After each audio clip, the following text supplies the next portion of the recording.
किसान शेतीतील नव्याची ओळख करून घ्या. तज्ञांशी थेट संवाद साधा. किसान ॲप डाउनलोड करा.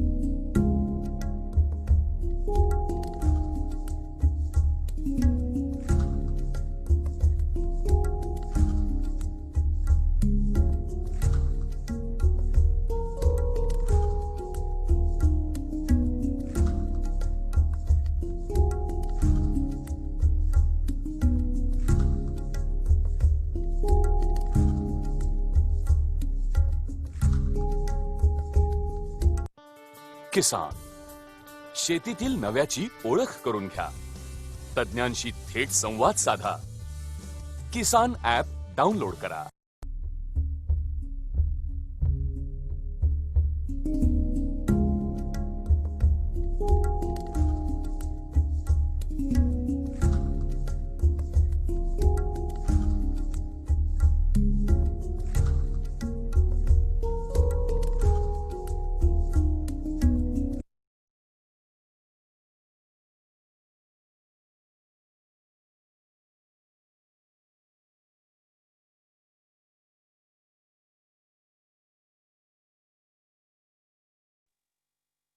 नमस्कार शेतकरी बंधूंनो, मी डॉक्टर पी शेळके, वरिष्ठ शास्त्रज्ञ आणि प्रमुख कृषी विज्ञान केंद्र तोंडापूर, जिल्हा हिंगोली येथे आहे.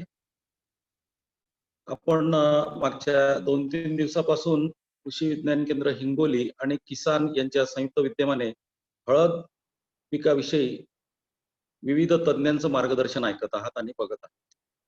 आजच्या या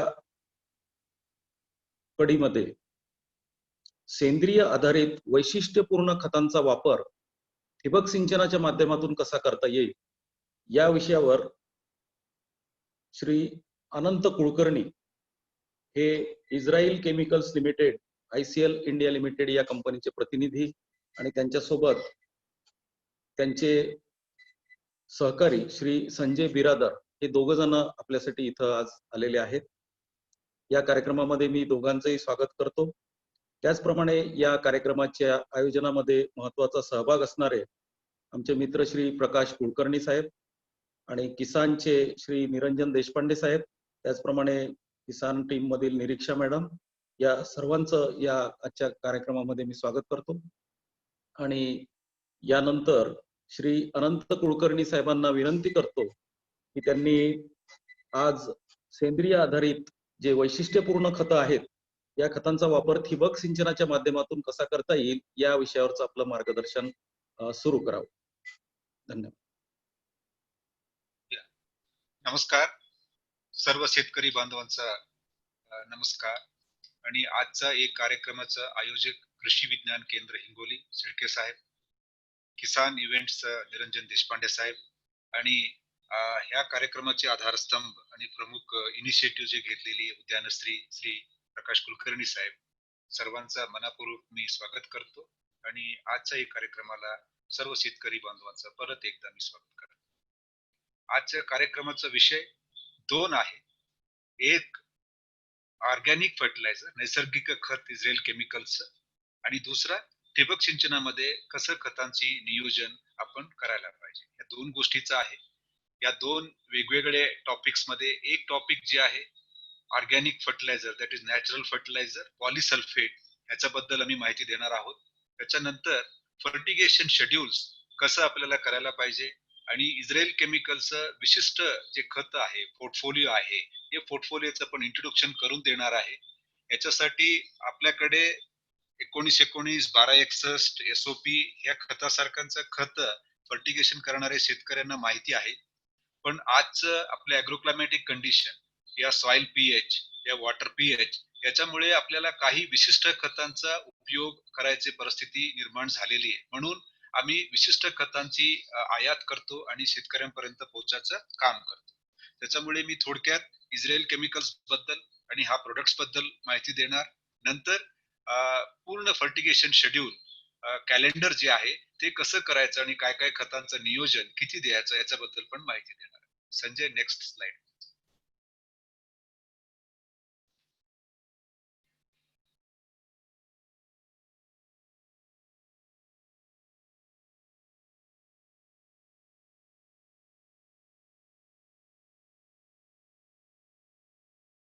गो टू फर्स्ट स्लाइड.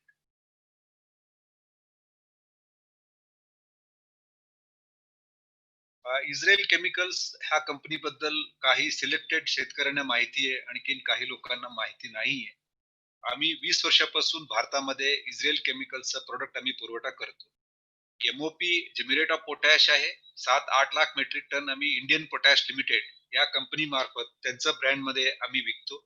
आणि आता 5 वर्षापासून डायरेक्ट शेतकऱ्यापर्यंत वॉटर सोल्युबलचं काम आम्ही सुरू केलेली आहे. नाशिक, सांगली, सातारा, कोल्हापूर आणि सोलापूर हे हॉर्टिकल्चर बेल्ट आहे. इकडे आमचं खत जे आहे आता शेतकऱ्यापर्यंत पोहोचलेली.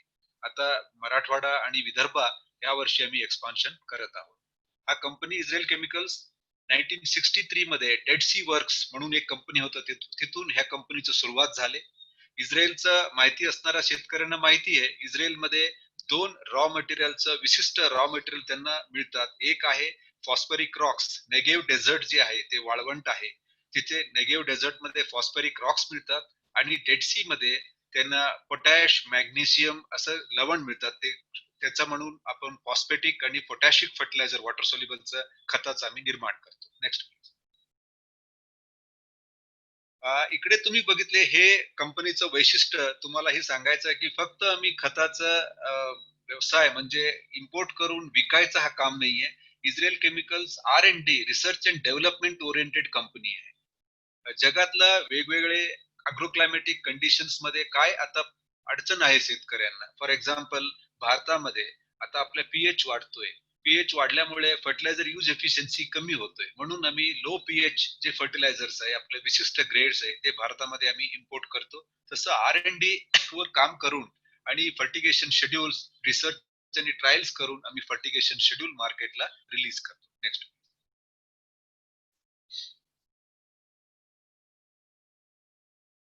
बेसिकली आता तुम्हाला मी सांगतो, इनोव्हेशन म्हणजे वैशिष्ट्यपूर्ण खतांचं प्रत्येक वर्षी काही ना काही आपल्याला एक वैशिष्ट्यपूर्ण रिसर्च अँड डेव्हलपमेंट म्हणून खतं आणावं लागते. जे खत 10 वर्षाचा आधी तुम्ही वापरत होते ते खतांचा आज उपयोग करून काहीच फायदा होणार नाहीये. म्हणून प्रत्येक वर्षी शेतकऱ्यांना आता जागरूक आणि नवीन नवीन खतांचा प्रयोग करायची परिस्थिती आलेली आहे. म्हणून आम्ही प्रत्येक गोष्टीचं रिसर्च अँड डेव्हलपमेंट ह्या इनोव्हेशन आपल्या एक अंग आहे. आणि इनोव्हेशन मध्ये कंपनी इन्व्हेस्टमेंट करतोय आणि इनोव्हेशनचं विंग एक वेगळं प्रत्येक देशातून अग्रोनॉमिस्ट याच्यावर काम करून इनोव्हेटिव्ह प्रोडक्ट्स आम्ही आणत असतो. प्रत्येक वर्षी एक नवीन इनोव्हेटिव्ह प्रोडक्ट आम्ही आणत असतो. नेक्स्ट. आता आपल्या युनिक टेक्नॉलॉजी म्हणजे 3 युनिक टेक्नॉलॉजीवर आम्ही काम करतो. आम्ही फक्त प्रोडक्ट्स वरती नाहीये. टेक्नॉलॉजी फोलियर फर्टिलायझरचं टेक्नॉलॉजी, फर्टिवंट म्हणून टेक्नॉलॉजी जी आहे, फर्टिवंट टेक्नॉलॉजी आहे. फर्टिगेशन आणि सॉल्युबल फर्टिलायझर मध्ये पेकॅसिड, मॅगफॉस आणि फर्टिफ्लो हा 3 टेक्नॉलॉजीज आहे. 3 टेक्नॉलॉजी फॉस्फरिक आणि कॅल्शियम कम्पॅटेबिलिटी करणारे आणि लो पीएच. आता काही लोक ऍसिड वापरतात, फॉस्फरिक ऍसिड, सल्फ्युरिक ऍसिड सारखं ऍसिड वापरतात की पीएच कमी करण्यासाठी, रूट झोन मध्ये ऑप्टिमाइज पीएच करण्यासाठी. ते स्टँडर्ड ग्रेड्स नाहीये आणि तो फर्टिलायझर म्हणून वापरायला योग्य नसणारे पण ऍसिड आपल्याकडे वापरला जातोय. म्हणून हा टेक्नॉलॉजी मी फर्टिलायझर मध्ये कंट्रोल केले. नेक्स्ट. आता सेंद्रिय खतांचा मी उल्लेख केले, ते पॉलिसल्फेट म्हणून हे खत आहे. हे पण टेक्नॉलॉजी आहे. हे माइंड प्रोडक्ट आहे. कुठलीही रासायनिक प्रक्रिया न करता फक्त माइंड करून हा प्रोडक्ट आम्ही भारतामध्ये सप्लाय करतो. हा प्रोडक्ट मध्ये 4 न्यूट्रिएंट्स आहे, सल्फर, पोटॅश आणि मॅग्नेशियम आणि कॅल्शियम. आणि ह्याचा सॉल्ट इंडेक्स फारच कमी आहे, 12 सॉल्ट इंडेक्स आहे. क्लोराईडचं कंटेंट कमी आहे. आणि ह्या खतांचा उपयोग केल्यानंतर लवकरच लवकर जे न्यूट्रिएंट्स आहे पिकाला उपलब्ध होतात. नेक्स्ट. पॉलिसल्फेट म्हणजे काय? पॉलिसल्फेट एक डायहायड्राइड पॉलिहलाइट म्हणून याचं टेक्निकल नाव आहे. हे खत इंग्लंडचं जवळ बॉल्बी म्हणून, युके कोस्टला एक बॉल्बी म्हणून एक प्लेस आहे, एक बॉल्बी म्हणून माइन्स आहे. ते माइन्स मधून आम्ही हे खतांचं बाहेर काढून वेगवेगळे ग्रेड्स करून आणि पूर्ण जगामध्ये आम्ही सप्लाय करतो. आणि इस्रायल केमिकल्सचं ब्रँड जे आहे ते पॉलिसल्फेट आहे.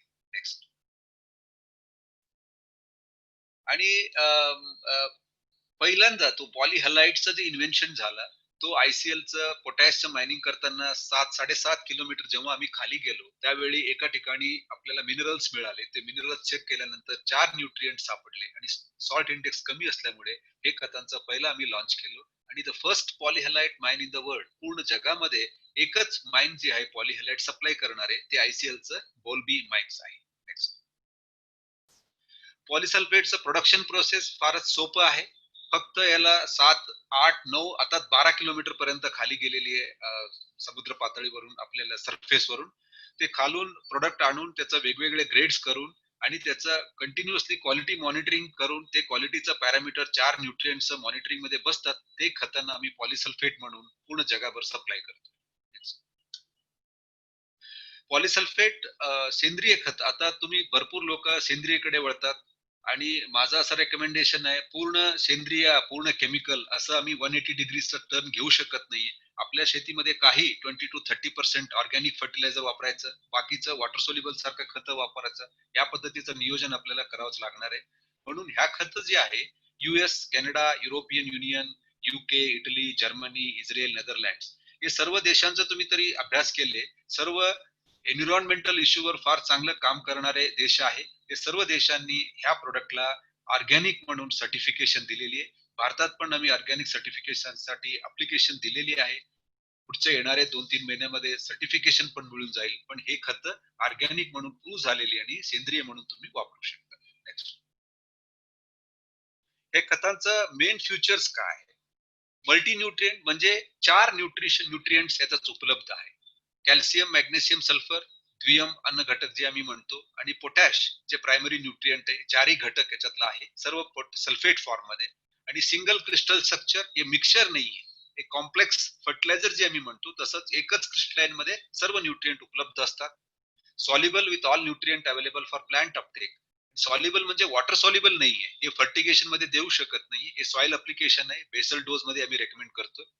versatile product suitable for all kind of crops and all types of soils. It's a key advantages काय? आपल्याला low chloride, ideal for chloride sensitive crops, pH neutral आहे. पीएच बद्दल तुम्हाला मी सांगितलं, पीएच वाढले तर 8-8.5 पुढे गेले तर फर्टिलायझर यूज एफिशियन्सी कमी होतोय. त्याच्यातला कॉस्टलीस्ट फर्टिलायझर जे आहे स्फुरद, झिंक, बोरॉन याच्यासारख्या खतांचं आणखीन कमी उपलब्ध पिकाला होतात. सॅलिनिटी इंडेक्स कमी आहे, completely natural with low carbon footprint. आणि जेव्हा तुम्ही अप्लाय करतात, हे खतांचं एक स्लो रिलीज पॅटर्न आहे. आता मार्केटमध्ये मलाही कळत नाही, भरपूर लोक फास्ट रिलीज म्हणतात, स्लो रिलीज म्हणतात.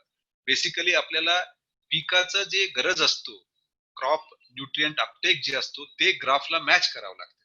वेगवेगळ्या स्टेजेस मध्ये काय रिक्वायरमेंट आहे, ते रिक्वायरमेंटला आपल्याला रिलीज पॅटर्न करून त्याला पुरवठा करावा लागते. म्हणून ह्या खत पूर्ण लाईफ सायकल मध्ये पहिल्या दिवसापासून हार्वेस्टिंग पर्यंत ते लाईफ सायकल आहे. ते लाईफ सायकल मध्ये शॉर्ट ड्युरेशन क्रॉप्स मध्ये आम्ही एकच डोस रेकमेंड करतो, लॉंग ड्युरेशन क्रॉप्स मध्ये 2 डोस रेकमेंड करतो, की पूर्ण लाईफ सायकल मध्ये हे 4 अन्नद्रव्य पिकाला उपलब्ध व्हायला पाहिजे. नेक्स्ट. हा रेकमेंडेशन वेगवेगळ्या क्रॉपला मी रेकमेंडेशन दिलेली आहे. सहजिक तुम्ही असं बघितलं तर शॉर्ट ड्युरेशन क्रॉप जे आहे 50 ते 75 किलो म्हणजे 3 बॅगा 25 किलोचं रेकमेंडेशन आहे. आणि ऊस आणि जे 12 महिन्याचे क्रॉप आपल्याकडे आहे त्याला 100 किलोचं रेकमेंडेशन आम्ही दिलेली आहे. हा रेकमेंडेशनचं लिटरेचर आमचं सोशल मीडियामध्ये उपलब्ध आहे आणि फेसबुक मध्ये पण उपलब्ध आहे. आणि याचं पीडीएफ सीट्स पण आपल्याकडे आहे. मी एक शेळके साहेबांना पीडीएफ पण पाठवून देतो, ते कोणाला गरज असेल तर ते प्रत्येक पिकाचं फर्टिगेशन शेड्यूल्स तुम्ही सर्क्युलेट करू शकता. नेक्स्ट. हे एक टेक्नॉलॉजी झालं, organic natural fertiliser as a basal dose आणि 4 multi nutrients with low pH and low chloride. आणि दुसरं टेक्नॉलॉजी 41 टेक्नॉलॉजी आहे. संजय बिरादार, तुम्ही ह्याच्याबद्दल बोला. संजय. संजय.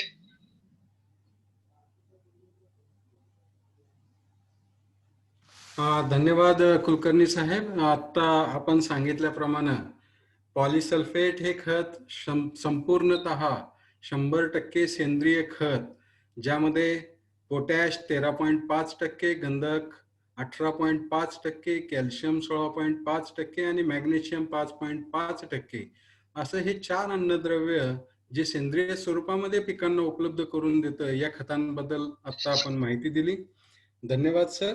सर्वप्रथम या कार्यक्रमामध्ये उपस्थित उद्यानश्री माननीय श्री प्रकाशजी कुलकर्णी साहेब, त्याचबरोबर कृषी विज्ञान केंद्राचे वरिष्ठ शास्त्रज्ञ डॉक्टर शेळके साहेब, त्याचबरोबर या कार्यक्रमात उपस्थित माननीय Shri Anand Kulkarni sir, head strategy Israel chemicals limited, आणि या कार्यक्रमाला ज्यांच्या माध्यमातून आपण जुडलेले आहात असे किसानचे निरंजन देशपांडे आणि निरीक्षा, आणि या फोरमवरती, किसान फोरमवरती जुडलेल्या सर्व शेतकऱ्यांना सर्वात आधी जसं आपल्याला इस्रायल केमिकल्स लिमिटेडच्या ज्या पॉलिसल्फेट या एकमेवा द्वितीय खताबद्दल आनंद कुलकर्णी साहेबांनी सांगितलं, या पुढचा भाग जो महत्वाचा आहे आणि तो आवश्यक असणारा जो फोलियर फर्टिलायझर्सच्या दृष्टिकोनातून आज तागायत आपण फक्त आणि फक्त जी प्रचलित खतं आहेत, विद्राव्य खतं, त्यामध्ये मग 1261 05234 13045 0050 अशा वेगवेगळ्या खतांची 1 किलोमध्ये असणाऱ्या पॅकिंगचा उपयोग हा फवारणीसाठीच्या खतांमध्ये आपण करायचो. पण फक्त आणि फक्त फवारणीसाठी अशी वेगळी खतं आज तागायत मार्केटमध्ये उपलब्ध नव्हती. आता एक 41 तंत्रज्ञानाचा शोध इस्रायल केमिकल्स लिमिटेडने बेन गुरियन युनिव्हर्सिटी सोबत संशोधन करून भारतामध्ये या तंत्रज्ञानाचा प्रचार आणि प्रसार 4 खतांच्या माध्यमातून केलेला आहे. त्याबद्दल सर्वात आधी मी 41 या तंत्रज्ञानाबद्दल आपल्याला माहिती सांगण्याचा या ठिकाणी प्रयत्न करत आहे.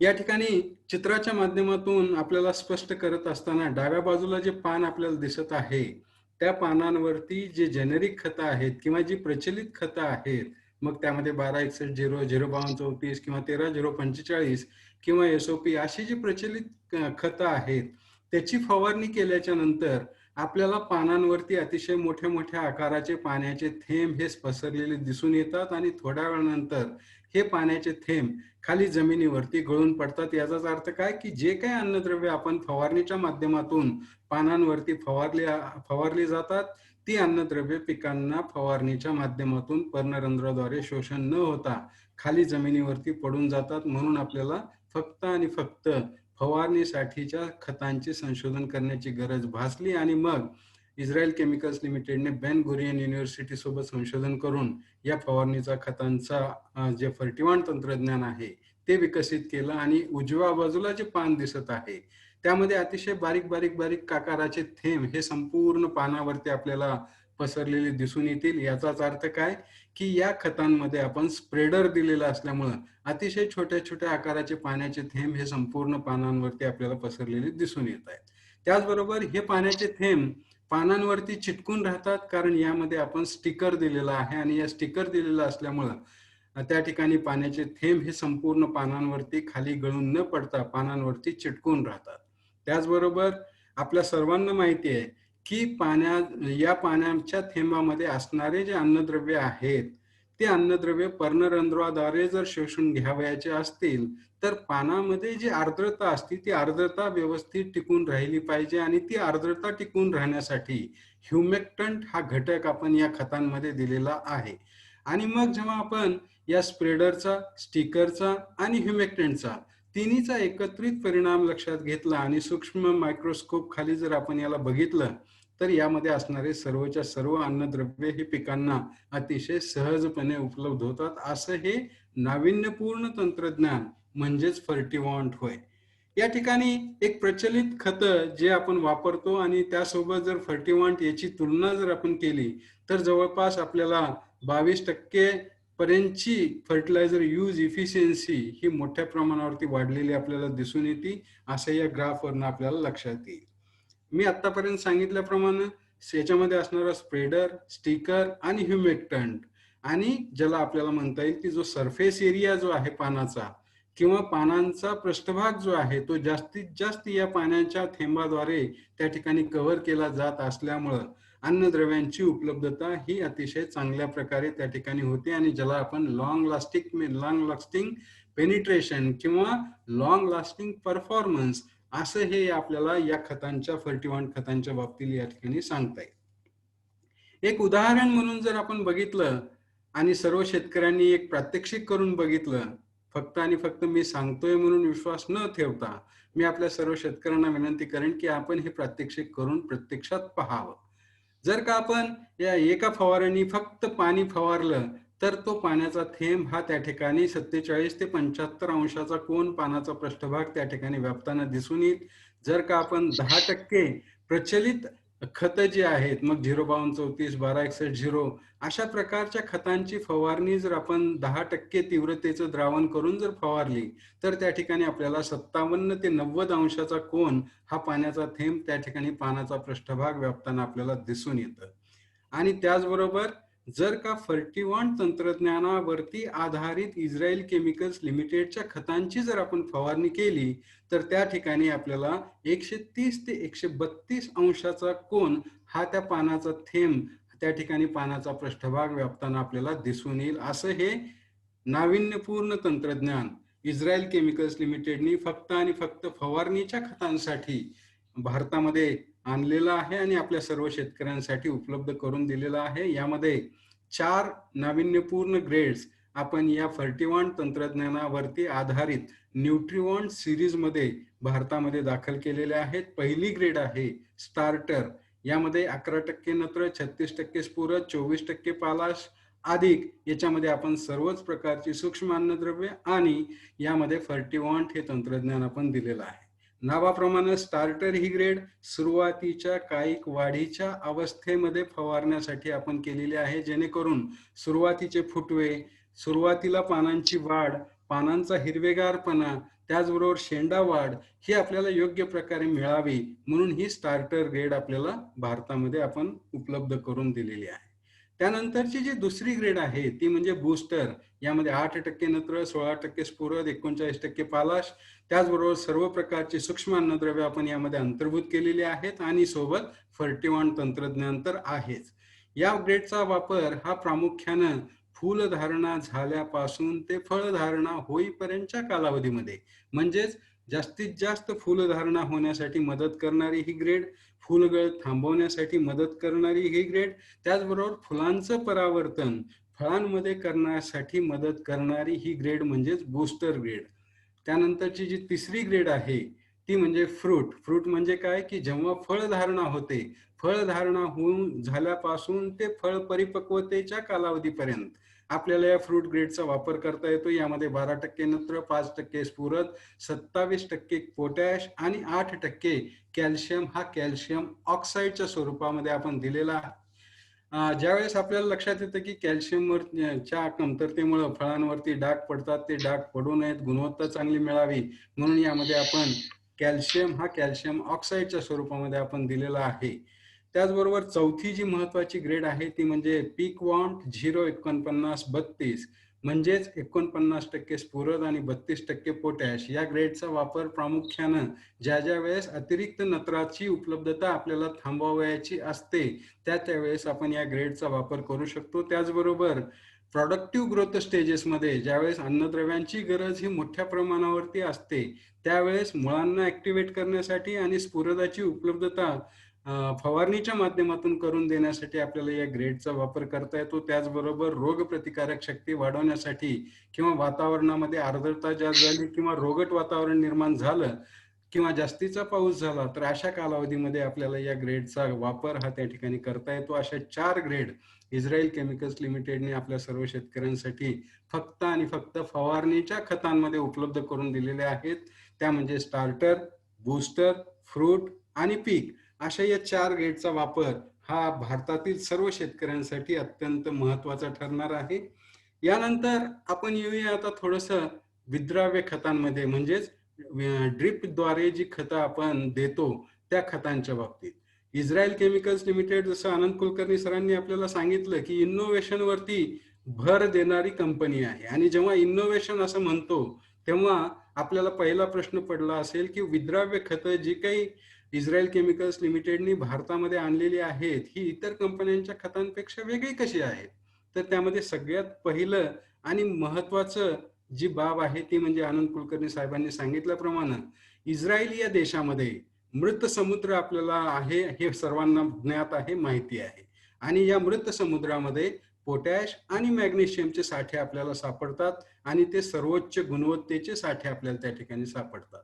त्याचबरोबर इस्रायलमध्ये असणारा जो नेगेव्ह डेझर्ट आहे, या नेगेव्ह डेझर्टमध्ये आपल्याला स्फुरद मोठ्या प्रमाणावरती, ज्याला आपण म्हणू की फूड ग्रेड मध्ये वापरला जाणारा जो स्फुरद आहे, तो स्फुरद त्या ठिकाणी आपल्याला सापडतो. आणि इस्रायल या देशामध्ये हे 3 घटक म्हणजेच मृत समुद्रामधला पोटॅश आणि मॅग्नेशियम, नेगेव्ह डेझर्ट मधला स्फुरद, या तिन्हींचं संयोग जेव्हा आपण इतर अन्नद्रव्यांसोबत म्हणजेच नत्र, गंधक किंवा सूक्ष्म अन्नद्रव्यांसोबत करून वेगवेगळ्या प्रकारच्या खतांची निर्मिती ही आपण करत असतो. त्यामध्ये मग जेनेरिक खतांमध्ये 1261 05234 ही 2 खतं विक्री करणारी सर्वात मोठी कंपनी म्हणून इस्रायल केमिकल्स लिमिटेडचा नावलौकिक आहे. त्याचबरोबर जी नाविन्यपूर्ण खतं आहेत, ज्यांच्याबद्दल मी आता यानंतर माहिती देणार आहे, त्या नाविन्यपूर्ण खतांची निर्मिती ही प्रामुख्याने केली जाते.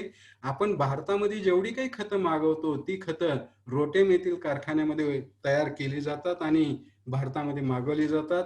संपूर्ण जगामध्ये जो खतांची गरज असणारी जी बाब आहे ती पुरवण्यासाठी इस्रायल केमिकल्स लिमिटेडने 7 ठिकाणी कारखाने उभे केलेले आहेत. त्यामध्ये हॉलंड, अमेरिका यामध्ये कंट्रोल रिलीज फर्टिलायझर्स, स्पेन आणि इस्रायलमध्ये द्रवरूप खते आणि विद्राव्य खते, त्याचबरोबर बेल्जियममध्ये पण फक्त विद्राव्य खते, आणि इंग्लंडमध्ये आपण स्पेशल लिक्विड्स जे आहेत, लिक्विड फर्टिलायझर्स यांचं उत्पादन हे त्या ठिकाणी घेतो. आणि भारतामध्ये जेवढी काही खतं आपण मागवतो ती खतं रोटेम येथील कारखान्यामध्ये इस्रायलमध्ये तयार केली जातात आणि त्या ठिकाणावरनं वेगवेगळ्या खतांची उपलब्धता ही भारतामध्ये केली जाते. येणाऱ्या काळात आपल्याला भारतामध्ये अशा प्रकारे उत्पादन करण्यासाठी खत कारखाना करता येईल का, याचा विचार भारतामध्ये आपण चालू केलेला आहे. आणि येणाऱ्या काळात कदाचित आपण भारतामध्ये पण अशा प्रकारच्या सर्व खतांचं उत्पादन हे आपण या ठिकाणी घेऊ शकू असं वाटतंय. दुसरी महत्वाची बाब आपल्या सर्वांना म्हणजे जेवढी काही सायंटिस्ट कम्युनिटी आहे, त्याचबरोबर जे काही प्रोग्रेसिव्ह फार्मर्स आहेत, जे ड्रिपचा वापर करतात आणि ड्रिपच्या माध्यमातून खतांचा वापर करतात, त्या सर्वांना कम्पॅटेबिलिटी चार्ट हा अत्यंत महत्वाचा आणि आवश्यक असणारी बाब. आणि या कम्पॅटेबिलिटी चार्टमध्ये आपल्याला सांगितलं जातं की कॅल्शियम आणि मॅग्नेशियम याचा संयोग हे स्फुरदासोबत होत असल्यामुळे स्फुरदयुक्त खतांसोबत एकत्रित मिसळून आपल्याला कॅल्शियम आणि मॅग्नेशियम हा त्या ठिकाणी देता येत नाही किंवा इनकम्पॅटेबल आहे असं म्हणलं जातं. पण या कम्पॅटेबिलिटी चार्टला अपवाद असणारी जी खतं आहेत ती खतं आज मी या ठिकाणी आपल्या सर्वांसमोर सांगणार आहे. जी काही जेनेरिक खतं आहेत त्या जेनेरिक खतांच्या बाबतीत मी आपल्याला माहिती या ठिकाणी देणार नाही. आणि यामध्ये सर्वात आधी आणि सर्वात पहिली जी ग्रेड मी आपल्या समोर ठेवत आहे तिला मी स्वतः सर्व गुण संपन्न ग्रेड असं म्हणतो, कारण यामध्ये नत्र 12%, 6% स्फुरद, 22% पोटॅश आणि 12% कॅल्शियम हा कॅल्शियम ऑक्साईडच्या रूपात, आणि यासोबत आपल्याला सर्व प्रकारची सूक्ष्म अन्नद्रव्य ज्याला आपण ट्रेस फॉर्म मध्ये त्यामध्ये दिलेली आहेत अशी ट्रेस एलिमेंट्स आपण या खतामध्ये दिलेले असल्यामुळं ही ग्रेड ही सर्व गुण संपन्न, आणि या ग्रेडचं नाव आहे 12-6-22 अधिक 12 कॅल्शियम ऑक्साईड. या ग्रेडचं जर टेक्निकल स्पेसिफिकेशन्स आपण बघितले तर ते टेक्निकल स्पेसिफिकेशन्स आहेत: पीएच याचा 3.7, विद्राव्यता 400 ग्रॅम प्रति लिटर पाणी, यामध्ये असणारा नायट्रोजन हा नायट्रेट स्वरूपामध्ये 12% प्रमाणात, स्फुरद 6%, पोटॅश 12%, आणि कॅल्शियम हा कॅल्शियम ऑक्साईडच्या स्वरूपामध्ये 12%, आणि जे जड धातू हेवी मेटल्स ज्याला आपण म्हणतो त्याचंही प्रमाण 10 ppm पेक्षा कमी. त्याचबरोबर जे हानिकारक घटक ज्याला आपण म्हणू, मग ते क्लोराईड असेल, कॅडमियम असेल, आर्सेनिक असेल, याचंही प्रमाण अतिशय कमी आपण त्या ठिकाणी ठेवलेलं आहे. आणि विद्राव्यता जी आपल्याला महत्वाची आहे ती म्हणजे 400 ग्रॅम प्रति लिटर पाणी आणि सामू 3.7. कुठलीही नाविन्यपूर्ण ग्रेड तयार करत असताना सर्वात महत्वाचा असतो तो म्हणजे नत्र, स्फुरद, पालाश आणि त्यासोबत असणाऱ्या दुय्यम आणि सूक्ष्म अन्नद्रव्यांचा जो रेशो आहे तो रेशो योग्य प्रमाणात मिळाला तरच त्याचा परिणाम हा उत्पादन वाढीवरती किंवा उत्पादकतेवरती अतिशय चांगल्या प्रकारे दिसून येतो. त्यामुळं रेशो असणाऱ्या ग्रेड्स इस्रायल केमिकल्स लिमिटेडने तयार केलेले आहेत. जसं की याच्यामध्ये नत्र, स्फुरद, पालाश आणि कॅल्शियमचा जर रेशो आपण बघितला तर तो 2:1:4:2 या प्रमाणामध्ये आपण NPK आणि कॅल्शियम या ग्रेडमध्ये उपलब्ध करून दिलेला आहे, जो की सुरुवातीच्या कायिक वाढीच्या अवस्थेमध्ये अत्यंत महत्वाचा आहे. आपल्या सर्वांना माहिती आहे की 70% कॅल्शियम हा सुरुवातीच्या वाढीच्या अवस्थेमध्ये जर आपण उपलब्ध करून दिला तर नंतर कॅल्शियमच्या कमतरता या प्रामुख्याने फळांवरती आपल्याला दिसून येत नाहीत. म्हणून कॅल्शियम हा आपल्याला या ग्रेडमध्ये, या ग्रेडच्या माध्यमातून आपल्याला पुरवण्यासाठी आणि नत्र आणि पोटॅश यामध्ये जर रेशोचा जर विचार केला तर नेहमी नत्राचा रेशो जर पोटॅशपेक्षा जास्त राहिला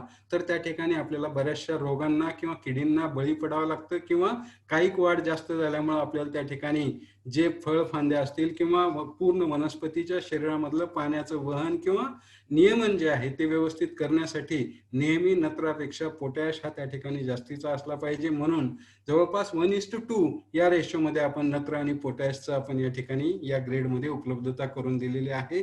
आणि या ग्रेडचं आपल्याला माहिती आहे की आपल्याकडच्या जमिनी ह्या अल्कलाईन जमिनी आहेत, ज्यामध्ये 7.5 ते 8.5च्या जमिनी प्रमाणामध्ये आपल्याकडे सामू गेलेला असल्यामुळं या जमिनीमध्ये योग्य प्रकारे जर काम करणाऱ्या ग्रेड्स आपल्याला हवे असतील तर त्या ठिकाणी ऍसिडिक ग्रेड्स आपल्याला आवश्यक असतात आणि या ग्रेडचा सामू हा आपण ऍसिडिक ठेवलेला आहे 3.7. यानंतरची जी दुसरी ग्रेड मी आपल्या समोर ठेवत आहे ती म्हणजे 5:45 5+8 झिंक. या ग्रेडमध्ये विशेष काय आहे असं जर आपण मला विचारलं तर या ग्रेडमध्ये असणारा 8% झिंक हा आपण चिलेटेड स्वरूपामध्ये उपलब्ध करून दिलेला आहे. आणि हा झिंक जो आहे तो वनस्पतीच्या शरीरामध्ये निसर्गतः संजीवक आणि संप्रेरक निर्माण करून देण्यास मदत करतो. त्याचबरोबर पोटॅश सोबत पाण्याचं वहन किंवा नियमन करण्यामध्ये आपल्याला मदत करतो. त्याचबरोबर शेंडा वाढीसाठी आपल्याला हा चिलेटेड झिंक मदत करतो. म्हणून या ग्रेडमध्ये असणारा 8% चिलेटेड झिंक हा अत्यंत महत्वाचा. आणि सोबत यामध्ये आपण 45% स्फुरद दिलेला आहे. आणि हा 45% स्फुरद जी मुळं असतात त्या मुळांची कार्यकक्षा वाढवण्यासाठी, त्याचबरोबर मुळांची कार्यक्षमता वाढवण्यासाठी आपल्याला मदत करतो. आणि जर का मुळांची कार्यकक्षा किंवा कार्यक्षमता वाढली तर त्या ठिकाणी अन्नद्रव्यांची उचल हे आपल्याला मुळांच्या मार्फत योग्य प्रकारे करता येते. म्हणून यामध्ये असणारा 45% स्फुरद हा महत्वाचा. आणि 5% या प्रमाणामध्ये आपण नायट्रोजन आणि पोटॅश हा या ग्रेडमध्ये दिलेला आहे. या ग्रेडचा जर सामू आपण बघितला तर तो आहे 3 विद्राव्यता आहे, 400 ग्रॅम प्रति लिटर पाणी, 5% नत्र नायट्रेट स्वरूपात, 45% स्फुरद, 5% पोटॅश आणि 8% झिंक हा चिलेटेड स्वरूपामध्ये आपण उपलब्ध करून दिलेला आहे. यामध्ये सुद्धा जो युनिक रेशो आहे, जेव्हा आपण सुरुवातीला रोप लागवड करतो किंवा ज्या ठिकाणी आपल्याला सुरुवातीला रोपांची स्थिरता आवश्यक असते आणि शेंडावाढ आपल्याला अतिशय झटक्यात होणे आवश्यक असतं, त्या कालावधीमध्ये आपल्याला या ग्रेडचा वापर आणि यामध्ये असणारा 1:9:1:1.6 हा रेशो हा अत्यंत महत्वाचा ठरतो. आणि मग सुरुवातीची रोपांची सेटिंग किंवा त्यानंतर फुलधारणा आणि फळधारणा यावरती परिणाम करणारे घटक हे यामध्ये आपण दिलेले असल्यामुळे त्याचा परिणाम हा अत्यंत चांगला पीक वाढीवरती किंवा फुल आणि फळधारणेवरती आपल्याला त्यामध्ये दिसून येतो. यानंतरची जी तिसरी ग्रेड मी आपल्या समोर ठेवत आहे ती म्हणजे मॅकफॉस 0:55:18+7 मॅग्नेशियम ऑक्साईड. यामध्ये विशेष काय असं विचारलं तर मी आपल्याला सांगेन की यामध्ये असणारा 7% जो की मॅग्नेशियम ऑक्साईडच्या स्वरूपामध्ये मॅग्नेशियम उपलब्ध आहे हा अत्यंत महत्वाचा. आपल्या सर्वांना माहिती आहे की मॅग्नेशियम हा पॉवर हाऊस म्हणलं जातं अन्नद्रव्यांचं. जेव्हा मॅग्नेशियम त्या ठिकाणी उपलब्ध असेल त्यावेळेस पानांची रुंदी, पानांवरती असणारा हिरवेगारपणा किंवा काळोख हे वाढवण्यामध्ये मॅग्नेशियम अत्यंत महत्वाचं कार्य करत असतं. आणि त्यामुळं जर का काळोखी वाढली किंवा हिरवेगारपणा वाढला पानांमध्ये तर त्या ठिकाणी आपल्याला प्रकाश संश्लेषण आणि हरितद्रव्य संश्लेषणाचा वेग हा त्या ठिकाणी अतिशय चांगल्या प्रकारे राखता येतो. आणि हा वेग जर योग्य प्रकारे राखला गेला तर अन्नद्रव्यांची उचल ही योग्य प्रकारे केली जाते. आणि म्हणून त्यासोबत आपल्याला यामध्ये 55% स्फुरद जो की मुळांची कार्यक्षमता किंवा मुळांचा प्रचार हा जमिनीमध्ये योग्य प्रकारे होण्यासाठी आपल्याला त्या ठिकाणी 55% स्फुरद आणि 18% पोटॅश या स्फुरदासोबत आपण दिलेला आहे. असं टोटल 80% अन्नद्रव्य पुरवणारी ही ग्रेड म्हणजेच मॅकफॉस.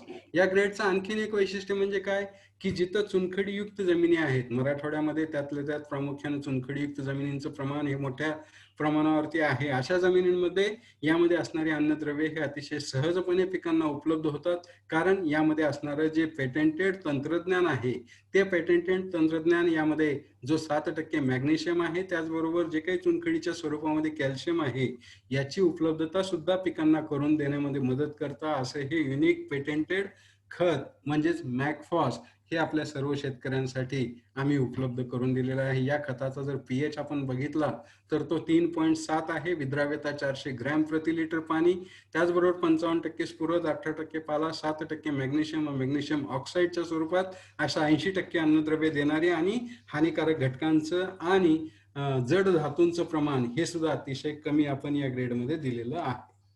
यानंतरची सर्वात महत्वाची आणि प्रीमियम ग्रेड ज्याला आपल्याला म्हणता येईल इस्रायल केमिकल्स लिमिटेडची ती प्रीमियम ग्रेड म्हणजेच 06020 ज्याला आम्ही पीक ऍसिड असं म्हणतो.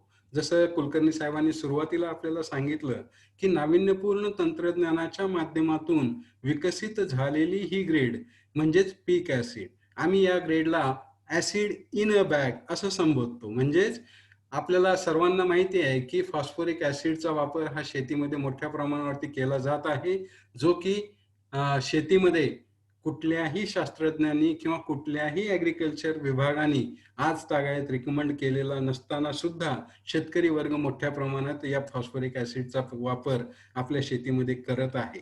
याचे सध्याचे परिणाम आणि लॉंग टर्म परिणाम जर आपण बघितले तर मी आपल्या सर्वांना शेतकऱ्यांना सांगेन की फॉस्फोरिक ऍसिड वापरण्याऐवजी जर आपण पीक ऍसिडचा वापर करण्याची संधी जर घेतली तर मला वाटते त्या माध्यमातून आपल्याला जे की वापरायला अतिशय सुलभ, आपण हातामध्ये घेतलं तर हे खत भाजत नाही, पोळत नाही, इजा होत नाही असं हे खत.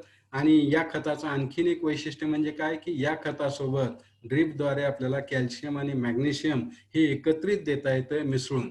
आणि कम्पॅटेबिलिटी चार्टला अपवाद असणारं हे खत, या खताचं नाव आहे पीक ऍसिड. आणि या खताचं ज्या ठिकाणी चुनखडीयुक्त जमिनी आहेत अशा जमिनींमध्ये सुद्धा यामध्ये असणारी अन्नद्रव्यांची उपलब्धता ही अतिशय चांगल्या प्रकारे केली जाते. 80% अन्नद्रव्य देणारं हे पीक ऍसिड हे खत इस्रायल केमिकल्स लिमिटेडने भारतात दाखल केलेलं आहे. या खताचा जर पीएच बघितला, आतापर्यंत जेवढी काही खतं मी आपल्याला सांगितली त्या सर्व खतांमध्ये सर्वात कमी सामू असणारं हे खत म्हणजे 2.2 सामू. आणि जर आपण विद्राव्यता बघितली तर विद्राव्यता ही सर्वात जास्त, ज्या आतापर्यंत ग्रेड मी आपल्याला सांगितल्या त्यामध्ये सर्वात जास्त विद्राव्यता म्हणजे 670 ग्रॅम प्रति लिटर पाणी अशी विद्राव्यता ही या खताची आहे. आणि यामध्ये असणारे 60% स्फुरद आणि 20% पोटॅश म्हणजेच 80% अन्नद्रव्य देणारी ही ग्रेड. हानिकारक घटकांचं प्रमाण हे अत्यंत कमी. या ग्रेडचा आणखीन एक फायदा आपल्याला होतो की जर का आपले ड्रिपर्स हे कोंडलेले असतील, ड्रिप लाईन ही आपली कोंडलेली असेल तर ती स्वच्छ करायची असेल तर या ग्रेडचा वापर हा आपल्याला ऍसिड ट्रीटमेंट म्हणून सुद्धा करता येतो. आणि या ऍसिड ट्रीटमेंट सोबत 80% अन्नद्रव्य सुद्धा आपल्याला त्या ठिकाणी मिळतात. डाव्या बाजूला या ठिकाणी कोंडलेलं ड्रिपर दाखवलेलं आहे. मध्यभागी या ठिकाणी हे खत वापरल्याच्या नंतर त्या ठिकाणी प्रक्रिया होत असताना दिसत आहे. आणि उजव्या बाजूला अतिशय स्वच्छ अशा प्रकारचे ड्रिपर्स त्या ठिकाणी मिळतात. याचाच अर्थ काय, अशा प्रकारचे ड्रिपर जर आपल्याला मिळत असतील या खताचा वापर करून तर त्या ठिकाणी पाणी आणि अन्नद्रव्य याचा समतोल हा त्या ठिकाणी राखला जातो आणि अन्नद्रव्यांची आणि पाण्याची उपलब्धता ही मुळांच्या कार्यकक्षेमध्ये करून दिली जाते आणि त्याचा परिणाम हा अतिशय चांगला आपल्याला पीक वाढीवरती किंवा पीक उत्पादनावरती दिसून येतो. या ठिकाणी विद्राव्यतेच्या दृष्टीनं जर या ग्रेडची तुलना आपण जर स्फुरदयुक्त ग्रेड असणाऱ्या ज्याला आपण म्हणू की 1261 आणि 05234 या दोन ग्रेड सोबत जर आपण तुलना केली तर साधारणपणे अतिशय जास्तीची विद्राव्यता म्हणजे 670 ग्रॅम प्रति लिटर पाणी याच्या अगेन्स्ट जर आपण 05234 ची विद्राव्यता जर आपण बघितली तर ती 230 ग्रॅम प्रति लिटर पाणी अशी विद्राव्यता दिसून येते. म्हणजेच जवळपास तिपटीपर्यंत या खताची विद्राव्यता ही या दोन्ही ग्रेडपेक्षा जास्तीची आपल्याला दिसून आलेली आहे. जसं मी सुरुवातीला आपल्याला सांगितलं की कॅल्शियम आणि मॅग्नेशियम या ग्रेडमध्ये आपल्याला एकत्रित देता येतं आणि कम्पॅटेबिलिटी चार्टला अपवाद असणारी ही ग्रेड आहे. या ठिकाणी चित्राच्या माध्यमातून मी आपल्याला त्या समजावून सांगण्याचा प्रयत्न करणार आहे. उजव्या बाजूला जो जार आहे त्या जारमध्ये पीक ऍसिड आणि कॅल्शियम आणि मॅग्नेशियम हा एकत्रित दिलेला असताना सुद्धा आपल्याला त्या ठिकाणी अतिशय पारदर्शक असं द्रावण तयार झालेलं दिसून येतं. याचाच अर्थ काय की कॅल्शियम, मॅग्नेशियम, पोटॅश आणि स्फुरद हा अतिशय सहजतेनं त्या पिकांना उपलब्ध होतो. या उलट इतर कंपन्यांच्या स्फुरदयुक्त ग्रेड सोबत जर का आपण कॅल्शियम आणि मॅग्नेशियम एकत्रितपणे मिसळून देण्याचा प्रयत्न केला तर त्या ठिकाणी कॅल्शियम आणि मॅग्नेशियमचं संयुग हे स्फुरदासोबत होऊन कॅल्शियम, मॅग्नेशियम, स्फुरद आणि सोबत पोटॅश हे त्या ठिकाणी पिकांना उपलब्ध होत नाही. यामुळं कम्पॅटेबिलिटी चार्टला अपवाद असणारं हे खत आणि जे 4 खतं मी आतापर्यंत आपल्या समोर विद्राव्य खतं ठेवली जी जमिनीमधून ड्रिपच्या माध्यमातून द्यावायची आहेत, त्यामध्ये पहिली ग्रेड 12-6-22+12 कॅल्शियम ऑक्साईड जे की सर्व गुण संपन्न ग्रेड आहे. त्यामध्ये आपण सर्व प्रकारची सूक्ष्म अन्नद्रव्य आपण दिलेली आहे. दुसरी ग्रेड 5-45+5+8% झिंक जो की चिलेटेड स्वरूपामध्ये आपण झिंक उपलब्ध करून दिलेला आहे. आणि तिसरी जी ग्रेड आपल्याला सांगितली ते म्हणजे 0.55-18+7 मॅग्नेशियम ऑक्साईड आणि चौथी ग्रेड जी आपल्याला सांगितली ती म्हणजे पीक ऍसिड 0.60-20. या चारही ग्रेड या फक्त आणि फक्त इस्रायल केमिकल्स तयार करतं आणि या चारही ग्रेडची जी गरज आहे किंवा जी उपलब्धता आहे ती आता संपूर्ण भारतामध्ये आपण करून दिलेली आहे. अशा एकमेव द्वितीय ग्रेड्स या इस्रायल केमिकल्स लिमिटेडने आपल्याला उपलब्ध करून दिलेले आहेत. सुरुवातीला आपल्याला अनंत कुलकर्णी साहेबांनी पॉलीसल्फेट हे नाविन्यपूर्ण खत जे की जमिनीमधून द्यावयाचं आहे, पावडर फॉर्ममध्ये आहे आणि ज्याच्यामध्ये 4 न्यूट्रिएंट आहेत कॅल्शियम, मॅग्नेशियम, सल्फर आणि पोटॅश. त्यानंतर मी फवारणीची 4 खतं आपल्या समोर ठेवली जी की स्टार्टर, बूस्टर, फ्रूट आणि पीक वॉन्ट. त्यानंतर जे 4 विद्राव्य खतांच्या ग्रेड्स आपल्या समोर ठेवल्या त्यामध्ये 12-6-22, 5-45-5 मॅगफॉस, पीक ऍसिड. आणि आता या सर्व खतांचा वापर हा आपल्याला हळदीमध्ये कशा पद्धतीने करावयाचा आहे हे आपल्याला या ठिकाणी सांगणं आवश्यक आहे आणि त्याचा शेड्यूल मी या ठिकाणी आपल्या समोर ठेवत आहे. हळदीमध्ये जर आपण बघितलं तर सर्वात महत्वाचं आणि आवश्यक असणारा जो नत्र घटक आहे ज्याला आपण ज्या आपल्या हळदीचं हृदय असं म्हणू किंवा लाईफ म्हणू आपण ज्याला, की त्याच्यामुळं आपल्या हळदीच्या पानांना हिरवा कलर मिळतो, रंग मिळतो आणि सुरुवातीच्या कायिक वाढीच्या अवस्थेमध्ये नत्र हा अत्यंत आवश्यक असतो. आणि हा नत्र स्फुरद आणि पोटॅशची उपलब्धता ही योग्य प्रमाणे करून देत असतो आणि हा नत्र हा अत्यंत महत्वाचा घटक असला तरी आपल्याला ज्या प्रपोर्शनमध्ये किंवा ज्या रेशोमध्ये नत्र देणं आवश्यक असतं त्या रेशोमध्ये नत्र देत असताना नेहमी लक्षात ठेवलं पाहिजे की पोटॅशची मात्रा ही नत्रापेक्षा जास्तीची ठेवली तर त्याचा विपरीत परिणाम आपल्याला त्या ठिकाणी दिसत येत नाही. आपल्याला स्फुरदयुक्त खतांच्या बाबतीत आपल्या जमिनीमध्ये नेहमी अडचण आहे किंवा कारण आपल्याकडे असणाऱ्या जमिनी ह्या चुनखडीयुक्त जमिनी आहेत आणि जेव्हा चुनखडीयुक्त जमिनींमध्ये स्फुरदयुक्त ग्रेडचा वापर आपण करतो त्या ठिकाणी कॅल्शियम फॉस्फेट हे संयुग तयार होतं आणि मग स्फुरद आणि कॅल्शियम या दोनही अन्नद्रव्यांची उपलब्धता त्या ठिकाणी होत नाही. म्हणून इस्रायल केमिकल्स लिमिटेडने जेवढ्या काही ग्रेड्स मी आपल्या समोर ठेवल्या त्या ग्रेडचा सामू त्याचबरोबर त्या ग्रेड्समध्ये असणारा जो स्फुरद आहे तो अतिउच्च दर्जाचा स्फुरद असल्यामुळे त्याचं संयुग हे कॅल्शियम सोबत किंवा आपल्या जमिनीमध्ये असणारी जी चुनखड आहे त्याच्यासोबत न होता पिकांना अतिशय सहजपणे उपलब्ध होतात. आणि आपल्याला माहिती आहे की हळद हे आपल्याला ज्याला कंदवर्गीय पीक म्हणतो ह्या कंदांची जर योग्य प्रकारे वाढ करावयाची असेल, त्या मुळांची जर योग्य प्रकारे वाढ करावयाची असेल तर त्या ठिकाणी आपल्याला या स्फुरदाचा रोल हा अत्यंत महत्वाचा असतो. आणि म्हणून स्फुरद हा सुरुवातीच्या सेटिंगच्या अवस्थेमध्ये म्हणजे रोप जमिनीमध्ये स्थिर होईपर्यंत किंवा सुरुवातीचं स्प्राउटिंग हे व्यवस्थित होण्याच्या दृष्टिकोनातून स्फुरद हा अत्यंत महत्वाचा. त्याचबरोबर नंतरची जी प्रोडक्टिव्ह ग्रोथ ज्याला आपण म्हणतो म्हणजेच हळदीचं कंद तयार होत असल्यापासून ते पुढे कंद तयार होण्यापर्यंतच्या कालावधीमध्ये हा स्फुरद हा अत्यंत महत्वाचा आणि त्यामुळं या स्फुरदावरती बऱ्याच गोष्टी अवलंबून आहेत आणि इतर अन्नद्रव्यांचं शोषण हे त्या ठिकाणी अवलंबून असतं. म्हणून स्फुरद हा अत्यंत महत्वाचा. जर आपण पोटॅशच्या दृष्टीने विचार केला तर अद्रकामध्ये किंवा हळदीमध्ये आपल्या सर्वांना माहिती आहे की जमिनीमधून येणारे जे रोग आहेत ते रोग मोठ्या प्रमाणावरती येतात. कारण काय की अद्रकाच्या शरीरामध्ये किंवा हळदीच्या शरीरामध्ये पाण्याचं वहन किंवा पाण्याचं नियमन जर योग्य प्रकारे नाही झालं आणि जास्तीचं पाणी जर त्या ठिकाणी दिसून आलं किंवा झालं, तर त्या ठिकाणी आपल्याला कंदकूज ही मोठ्या प्रमाणावरती आढळून येते. आणि मग या कंदकुजीला जर आपल्याला बळी पडायचं नसेल, संपूर्ण हळदीच्या शरीरामध्ये पाण्याचं नियमन जर योग्य प्रकारे करायचं असेल, त्यानंतर हळदीचं पीक हे चांगल्या गुणवत्तेचं आपल्याला घ्यायचं असेल आणि आपल्याला जास्तीत जास्त टिकवण क्षमता जर आपल्याला हळदीची वाढवायची असेल किंवा रंग जो आहे तो योग्य प्रकारे मिळवायचा असेल किंवा जो ओली हळद आणि सुकलेली हळद याचा रेशो जर योग्य प्रमाणामध्ये आपल्याला मिळवायचा असेल, तर त्या ठिकाणी पोटॅश हे अन्नद्रव्य अत्यंत महत्वाचं क्वालिटीच्या दृष्टीनं, किपिंग साईज येण्याच्या दृष्टिकोनातून किंवा ओव्हरऑल रायझोम डेव्हलपमेंटच्या दृष्टिकोनातून. यानंतर आपल्या सर्वांना माहिती आहे की विद्यापीठ असतील किंवा राहुरी कृषी विद्यापीठ असेल किंवा परभणी कृषी विद्यापीठ असेल किंवा पंजाबराव देशमुख कृषी विद्यापीठ असेल, या सर्व विद्यापीठांनी कॅल्शियम सोबत कधीच रिकमेंडेशन्स कुठल्याही पिकामध्ये आजतागायत दिलेले नाहीत. आणि कॅल्शियम हा अत्यंत महत्वाचा घटक. आपल्याकडे जरी चुनखडीयुक्त जमिनी असल्या तरी त्या जमिनींमध्ये असणारा जो कॅल्शियम आहे तो पिकांना उपलब्ध होत नाही. म्हणून कॅल्शियमचं रिकमेंडेशन जेव्हा आम्ही आमच्या ग्रेडच्या माध्यमातून करत आहोत, तेव्हा मी आपल्याला असं सांगेन की कॅल्शियम आपल्या सर्वांना माहिती आहे की सुरुवातीच्या मुळांची वाढ, त्याचबरोबर कंदाची वाढ, त्याचबरोबर इतर अन्नद्रव्यांचा जो अपटेक आहे तो वाढवण्यामध्ये आपल्याला अतिशय महत्वाची मदत करत असतो.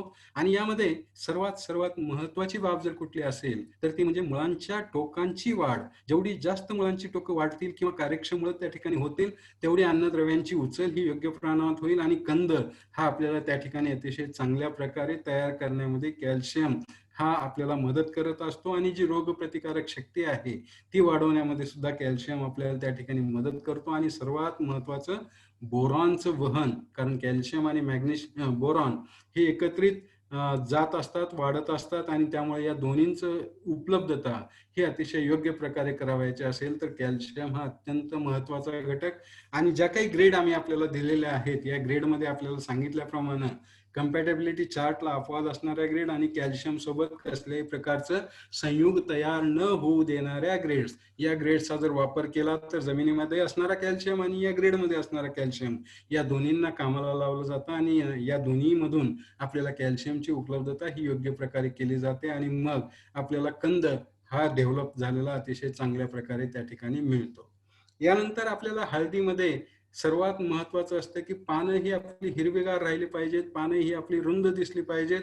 आणि जर का पानं हिरवीगार नाही राहिली, जर का आपली पानं रुंद नाही झाली, तर त्या ठिकाणी प्रकाश संश्लेषण आणि हरितद्रव्य संश्लेषणाचा जो वेग असतो तो त्या ठिकाणी मार खातो. आणि मग हा वेग जर आपल्याला योग्य प्रकारे टिकून ठेवायचा असेल आणि अन्नद्रव्यांची उचल योग्य प्रकारे करून घ्यावायची असेल तर त्यामध्ये मॅग्नेशियम हा अत्यंत महत्वाचा घटक आहे. आणि हा घटक योग्य प्रमाणात जर आपल्याला मिळाला, आणि आपल्या सर्वांना माहिती आहे मराठवाड्यामध्ये कापसासारख्या पिकामध्ये लाल्या रोगाचा प्रादुर्भाव किंवा लाल्या या अन्नद्रव्याची कमतरता ही मोठ्या प्रमाणावरती दिसून येते. आणि त्यामध्ये मॅग्नेशियम हा अत्यंत महत्वाचा घटक आणि तीच कमतरता आपल्याला हळदीमध्ये सुद्धा दिसून येते. म्हणून मॅग्नेशियमचा वापर हा आपल्याला जो मॅकफास सारखी ग्रेड आपल्याला सांगितली किंवा पॉलिसल्फेट सारखी जी सेंद्रिय खत आपल्याला सांगितलं, ज्यामध्ये 5.5% मॅग्नेशियम आहे, या ग्रेडच्या माध्यमातून या मॅग्नेशियमची कमतरता हे आपल्याला प्रामुख्याने त्या ठिकाणी कमी करता येऊ शकते. असं मॅग्नेशियम हे खत अन्नद्रव्य.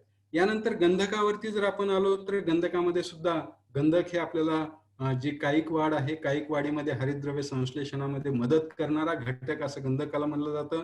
त्याचबरोबर काही अंशी मुळांची वाढ करण्यामध्ये सुद्धा गंधकाचा फायदा आपल्याला होतो. त्याचबरोबर फळधारणा, फुलधारणा यामध्येही गंधक आपल्याला महत्वाचा असतो. आणि पोटॅशचं जे कार्य आहे त्या पोटॅशच्या कार्याप्रमाणे गंधकाचं कार्य म्हणजेच जी रोगप्रतिकारक शक्ती आहे ती रोगप्रतिकारक शक्ती वाढवणे, त्याचबरोबर जे टिकवण क्षमता आहे ती टिकवण क्षमता वाढवणे किंवा गुणवत्ता जी आहे ती गुणवत्ता योग्य प्रकारे राखणे उत्पादनाची, यामध्ये आपल्याला गंधक हा अतिशय महत्वाचा असतो. यानंतर हळदीमध्ये सर्वात महत्वाचे जे सूक्ष्म अन्नद्रव्य आहेत त्यामध्ये मी आपल्याला जे अति महत्वाचे आहेत त्यामध्ये फेरस आणि झिंक हे 2 अन्नद्रव्य अत्यंत महत्वाचे आहेत. आपल्या सर्वांना माहिती आहे की ज्या हलक्या जमिनी आहेत किंवा हिंगोली सारख्या भागामध्ये जरी भारी जमिनी असल्या तरी त्या जमिनींमध्ये प्रामुख्यानं आपल्याला फेरसाची कमतरता ही मोठ्या प्रमाणावरती दिसून येते. त्याचबरोबर जस्ताची कमतरता ही आपल्याला मोठ्या प्रमाणावरती दिसून आलेली आहे. आणि झिंक हा असा घटक आहे जे की कंदांची फुटवे, कंदांची वाढ, त्याचबरोबर वरती जास्तीत जास्त शेंडा पुढे नेण्यासाठीचा जो महत्वाचा घटक आहे तो म्हणजे झिंक. आणि फेरस पानांचा हिरवेगारपणा टिकवून ठेवण्यासाठी मदत करणारा, आणि त्यासोबत मॅंगनीज हा सुद्धा पानांचा हिरवेगारपणा टिकवून ठेवण्यासाठी मदत करणारा, असे हे 3 अन्नद्रव्य हे अत्यंत महत्वाचे. त्याचबरोबर बोरॉन आपल्या सर्वांना माहिती आहे, कॅल्शियम आणि मॅग्नेशियम. कॅल्शियम सोबत बोरॉन हा अतिशय महत्वाचा, कारण कॅल्शियमचं वहन करण्यामध्ये बोरॉन हा अत्यंत महत्वाचा घटक. त्याचबरोबर जे नायट्रोजनचं ऍब्सॉर्प्शन आहे ते करण्यामध्ये बोरॉन हा अत्यंत महत्वाचा घटक. त्याचबरोबर क्वालिटी पॅरामीटर्स मध्ये ज्याला आपण म्हणू की साखरेचं जे वहन आहे, त्याचबरोबर जे संजीवक आहेत त्या संजीवकांची हालचाल जी आहे संपूर्णपणे बोरॉन रेग्युलेट करत असतं. त्याचबरोबर फ्लॉवरिंग मध्ये, पॉलिनेशन मध्ये मदत करणारा बोरॉन हा अत्यंत महत्वाचा घटक.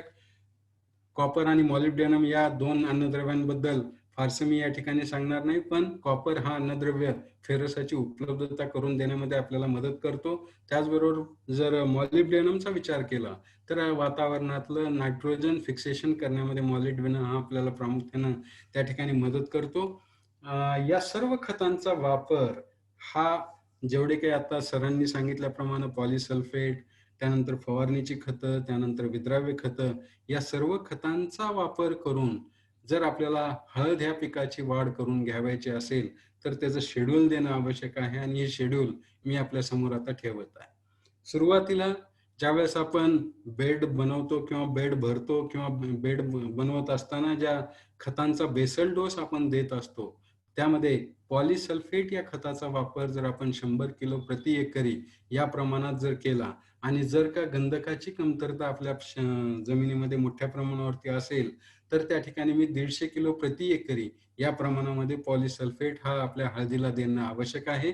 ज्यामधनं आपल्याला जे अन्नद्रव्य पोटॅश, कॅल्शियम, मॅग्नेशियम आणि गंधक ही 4 अन्नद्रव्ये त्यामध्ये मिळणार आहेत. यामधला गंधक, कॅल्शियम आणि पोटॅश हा जी उत्पादनाची गुणवत्ता सुधारवणारे जे 3 महत्वाचे घटक आहेत, हे तिन्ही घटक हे या पॉलिसल्फेट खतामध्ये दिलेले आहेत. त्याचबरोबर वरती पानांची रुंदी आणि पानांचा हिरवेगारपणा जो आहे तो आपल्याला योग्य प्रकारे मिळवून देण्यासाठी आपल्याला या मॅग्नेशियमचा उपयोग होतो. असे 4ही अन्नद्रव्य सेंद्रिय स्वरूपामध्ये उपलब्ध करून देणारं खत म्हणजेच पॉलिसल्फेट, याचा वापर आपण सुरुवातीला बेसल लागवडीच्या वेळेस आपल्याला त्या ठिकाणी देणं आवश्यक आहे.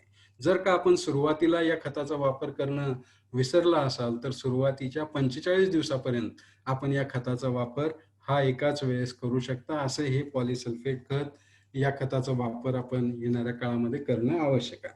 त्यानंतर जे फर्टिगेशनचं शेड्यूल आहे किंवा विद्राव्य खतांचं जे शेड्यूल आहे ते साधारणतः 3ऱ्या आठवड्यापासून आपण विद्राव्य खतांचं शेड्यूल हे शेतीमध्ये द्यायला चालू करतो. आणि 3 ते 10 आठवड्याच्या कालावधीमध्ये या खतांचा वापर करत असताना सुरुवातीला जेनेरिक ग्रेड जरी मी दिलेल्या असल्या तरी त्या 13-40-13 किंवा 19-19-19 याचबरोबर 5-45, 5+8 झिंक या 2 ग्रेडचा वापर सुरुवातीच्या कालावधीमध्ये आपल्याला करणं आवश्यक आहे. 15 किलो आणि 20 किलो, 5-5 किलोचे 3 आणि 4 डोस या प्रमाणामध्ये. यामध्ये असणारा जी नाविन्यपूर्ण ग्रेड आहे 5-45, 5+8 झिंक, सुरुवातीला जी काय आपण कंद लागवड केलेली असेल त्या कंदापासनं लवकरात लवकर त्या ठिकाणी फूट मिळण्यासाठी आपल्याला मदत करतं. आणि जी शेंडावाढ आहे लवकरात लवकर त्या ठिकाणी उगवण होऊन बाहेर आपलं पहिलं पान जे आहे ते लवकरात लवकर बाहेर काढण्यामध्ये आपल्याला 5-45, 5+8 झिंक याची उपलब्धता प्रामुख्याने त्या ठिकाणी कारणीभूत ठरते. त्यानंतर जी सुरुवातीच्या मुळांची वाढ योग्य प्रकारे करणं आवश्यक असतं, ती सुरुवातीच्या मुळांची आणि ओव्हरऑल कंदाची डेव्हलपमेंट किंवा कंदामध्ये जे अन्न अंश आपण साठवून ठेवायचं जी आवश्यकता असते ती अन्नांश साठवून ठेवण्यासाठी मॅक्फॉस किंवा पीक ऍसिड याचे 5 किलोचे 3 डोस 11 ते 15 आठवड्याच्या कालावधीमध्ये. आणि यानंतर जी सुरुवातीची जी कायिक वाढ आहे आणि सुरुवातीला असणारा जो कॅल्शियमची उपलब्धता आहे आणि सुरुवातीला नत्र स्फुरद पालाश याचा जो रेशो त्या ठिकाणी देणं आवश्यक आहे, त्यामध्ये 12-6-22 अधिक 12 कॅल्शियम ऑक्साईड या 5 किलोचे 4 डोस जर आपण या कालावधीत दिले आणि नंतर 16 ते 21 आठवड्याच्या कालावधीमध्ये परत 12-6-22 या ग्रेडचा आणि सोबत 5-45 अधिक 8 झिंकचा जर आपण वापर केला तर आपल्याला अतिशय चांगल्या प्रकारे जास्तीत जास्त फुटवे, जास्तीत जास्त काईक वाढ चांगल्या पद्धतीनं आणि त्याचबरोबर जास्तीत जास्त कंदाची गुणवत्ता ज्याला आपल्याला म्हणता येईल, ती कंदाची डेव्हलपमेंट ह्या त्या ठिकाणी आपल्याला झालेली दिसून येईल. आणि शेवटी आपल्याला परत मॅकफॉस आणि किंवा पीक ऍसिड आणि SOP या 2 खतांचा वापर त्या ठिकाणी 5 किलोचे 2 आणि 5 किलोचे 5 डोस हे आपल्याला त्या ठिकाणी करावायचे आहेत. असं जर टोटल सॉइल ऍप्लिकेशन आणि फर्टिगेशन याचा जर ओव्हरऑल आपण विचार केला तर सर्वसाधारणपणे 77 किलो नायट्रोजन, 36 ते 40 किलो स्फुरद आणि पोटॅश हा 50 किलो म्हणजेच 200-100-100 या दृष्टीने आपण नत्र स्फुरद पालाशचं रिकमेंडेशन जवळपास त्या पद्धतीने आपण केलेलं आहे. आणि सोबत कॅल्शियम हा आपल्याला या सर्व अन्नद्रव्यांच्या व्यवस्थापनामधून 11 ते 12 किलो प्रति एकरी, त्याचबरोबर 10 किलो मॅग्नेशियम आपल्याला यामधून देतोय. आणि गंधक हा अत्यंत महत्वाचा म्हणजेच कॅल्शियम, मॅग्नेशियम, गंधक हे तिन्ही घटक आपण या ठिकाणी त्याची काळजी घेतलेली आहे. असं हे फर्टिगेशन चं शेड्यूल. यानंतर एक फवारणीचा मिनिट हा, तंत्रज्ञान. संजय एक मिनिट. हे 200, 100 जे आहे ते वेगवेगळे इन्स्टिट्यूशननी रेकमेंडेशन केलेली डोस आधारित इकडे केलेली general recommendation. Soil test based NPK चं लेवल्स काय आहे त्याच्यात प्लस मायनस आम्ही ऍडजस्टमेंट करू शकतो. This is a general and directive recommendation. Indian Institute of Spice and Condiments Research त्यांनी 200, 100 रेकमेंडेशन पर हेक्टरचं रेकमेंडेशन आहे. त्या रेकमेंडेशनचं जवळपास आम्ही फॉस्फरसचं एफिशियन्सी इकडे फॅक्टर केले आणि नायट्रोजनचं पण एफिशियन्सी फॅक्टर करून हा रेकमेंडेशन दिलेली आहे. This is the general recommendation, not based on the soil test. Soil टेस्टचं काही डिस्कशन झाले, तुमच्या ग्रुपमध्ये पण येतात, कुलकर्णी साहेबांनी पण टाकलेली आहे. NPK चं लेवल किती आहे त्याच्यावर आम्ही ह्याचं वेगळं एक कस्टमाइज्ड शेड्यूल आम्ही बनवून देऊ शकतो. शेतकरी कोणाचं सॉइल टेस्ट रिपोर्ट्स आहे ते रिपोर्ट्स आम्हाला व्हॉट्सअप तरी केला बिरादार साहेबांना, बिरादार साहेब ते कस्टमाइज करून पाठवून देतील तुम्हाला.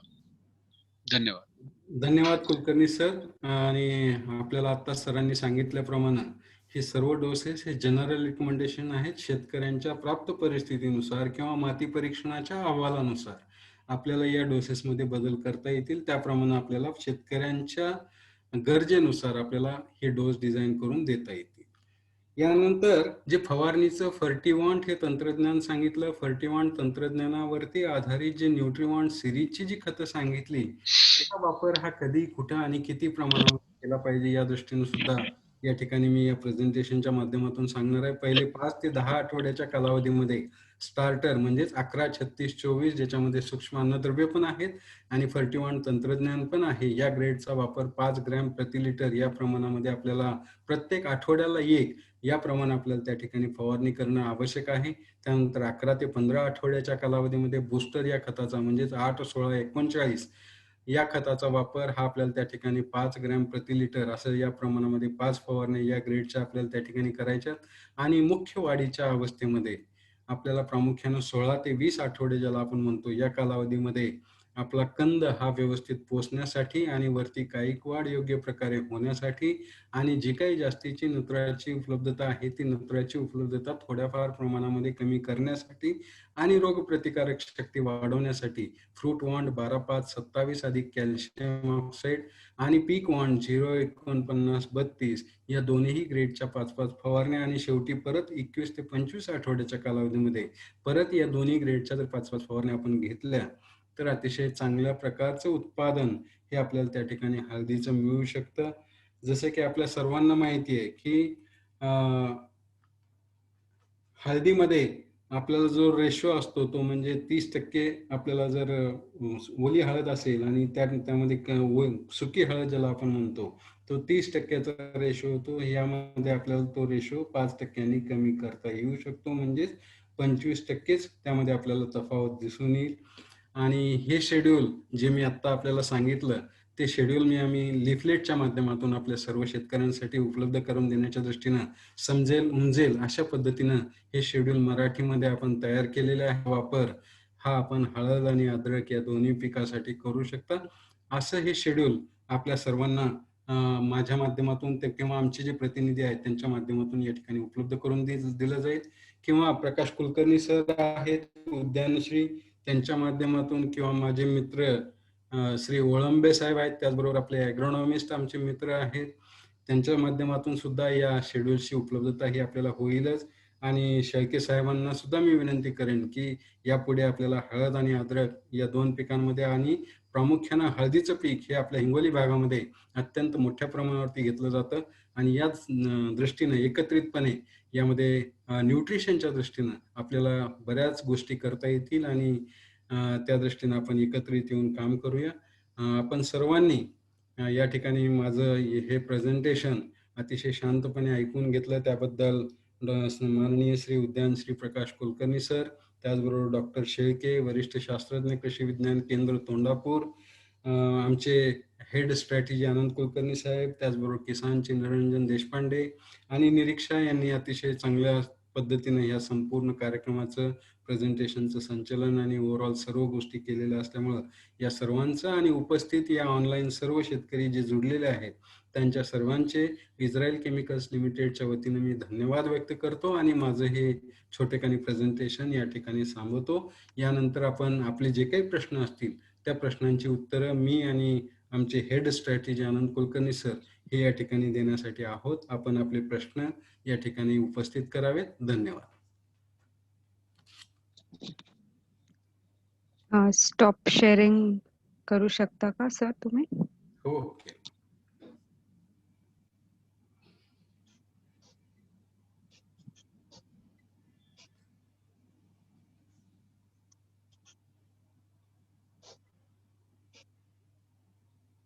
Q&A मध्ये एक प्रश्न आहे. Q&A मध्ये जो प्रश्न आहे त्याचं उत्तर मी या ठिकाणी देत आहे. प्रश्न आहे, मॅग्नेशियम सल्फेट, कॅल्शियम नायट्रेट ही विद्राव्य खत कोणत्या ग्रेड सोबत देऊ शकतो? तर मी आपल्या सर्वांना सुरुवातीला सांगितल्याप्रमाणे जे मॅग्नेशियम आणि कॅल्शियम सोबत कम्पॅटेबल असणारी जी ग्रेड आहे ती म्हणजे पीक ॲसिड 06020 या ग्रेड सोबत आपण या खतांचा वापर करू शकता. जेनेरिक ग्रेड पैकी कुठल्याही ग्रेडमध्ये या खतांचा वापर आपण करू शकणार नाही. त्यामुळे जे काही जेनेरिक ग्रेड्स आपण या ठिकाणी लिहिलेल्या आहेत त्या ग्रेड सोबत आपण याचा वापर करू शकत नाही. ठीक आहे.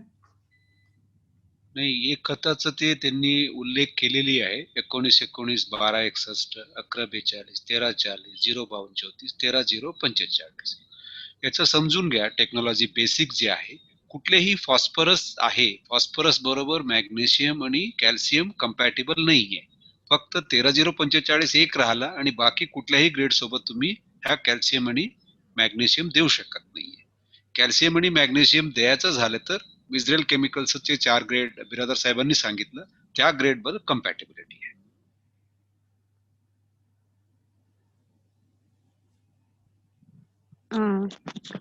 सर्वांना विनंती करते की तुमचे प्रश्न कृपया Q&A टॅब मध्ये विचारावेत, किंवा रेज हँडचा तुम्हाला खाली ऑप्शन दिसत असेल स्क्रीनवरती तर ते ऑप्शन वापरावेत.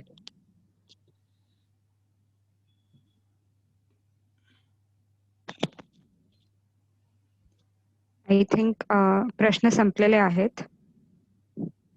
शेळकेजी. तर आजच्या या कार्यक्रमामध्ये श्री अनंत कुलकर्णी साहेब आणि त्यांचे सहकारी श्री संजय बिरादर साहेब या दोघांनी अतिशय चांगली माहिती सेंद्रिय आधारित आणि वैशिष्ट्यपूर्ण खतांचा वापर कसा करता येईल हळद पिकामध्ये त्या संदर्भात दिलेली आहे. तर ही माहिती खरोखर आमच्या सर्व शेतकरी बंधूंसाठी नाविन्यपूर्ण आहे. हिंगोली जिल्ह्यामध्ये बरेच शेतकऱ्यांना कॅल्केरियस सॉइल म्हणजे चुनखडीयुक्त जमिनीमध्ये कोणते खतं द्यावे या संदर्भात मार्गदर्शनाची गरज आहे, आणि बऱ्यापैकी मार्गदर्शन या आजच्या कार्यक्रमामधून झालेलं दिसते आहे.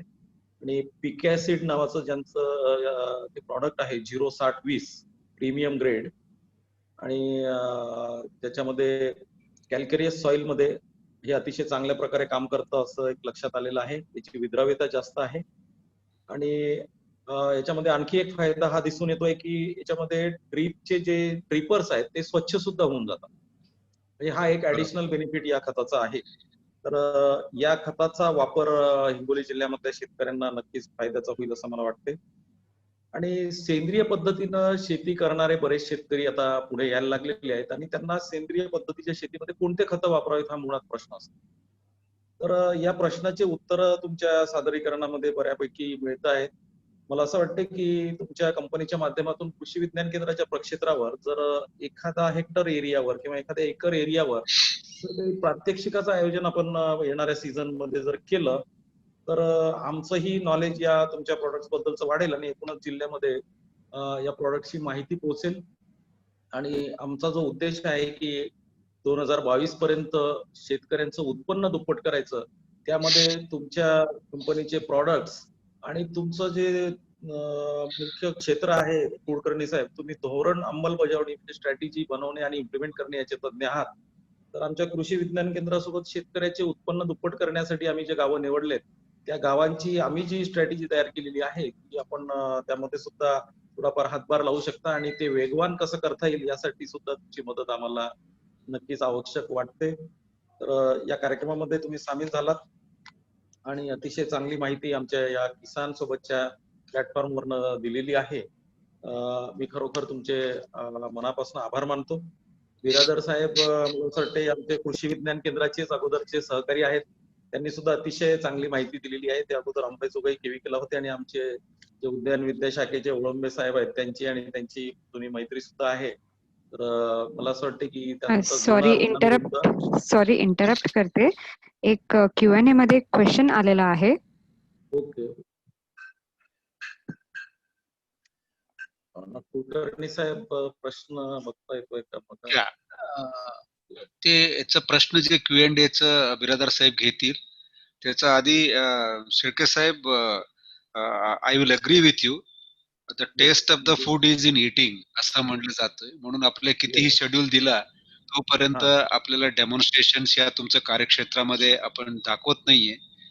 रिअल व्हॅल्यू प्रपोजिशन येणार नाहीये. We are ready. तुमचं हिंगोलीचं केव्हीके बरोबर एखादी एक प्रशिक्षण क्षेत्र असं काही शेतकऱ्यांचं शेतामध्ये या केव्हीकेचं आवरणामध्ये कुठे क्षेत्र असतील, we are ready to go with 1 acre or 1.5 acre, 2 acres, whatever is the plot is available.